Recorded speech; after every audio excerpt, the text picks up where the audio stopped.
دوسری طرف ایران کے خامنائی کا یہ فتویٰ ہے کہ ہمیں نیوکلیر بم نہیں بنانا ہے.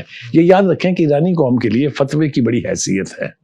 آفٹر دا ڈیوائن لا جو ان کا رہبر انقلاب ہے, اس کا فتویٰ ان کے لیے کمپلشن ہے, مسٹ ہے.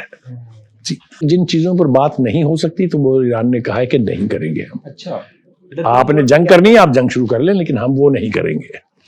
اس پر ہم بات چیت کرنے کے لیے تیار ہوں. اب نیتن یاہو نے ہاتھ وات باندھے جا کے ٹرمپ کے سامنے کہا ہے خدا کے لیے ان کا جو میزائل پروگرام ہے اس کے اوپر تو کوئی ریسٹرکشن لگا دے.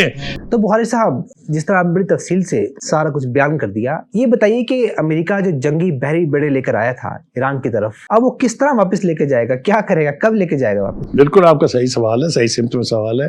دیکھیے میں نے کہا تھا کہ ٹرمپ بلیوز ان ڈراؤ اور زیادہ ڈراؤ, ٹھیک ہے, اور اگر نہ ہو تو پھر کوئی نہ کوئی فیس سیونگ لے کے واپس چلے جاؤ.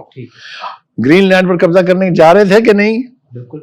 جب یورپ نے کھڑے ہو کے کہا نو مسٹر ٹرمپ یو کان ڈو دیٹ, رکے کہ نہیں؟ بالکل. پھر ڈیووس میں ایک ہلکا سا معاہدہ کر کے نیٹو کے سیکرٹری جنرل کے ساتھ وہاں سے سارا کچھ واپس لے کے پھر اس کے بعد کبھی کوئی باس گشت سنی آپ نے؟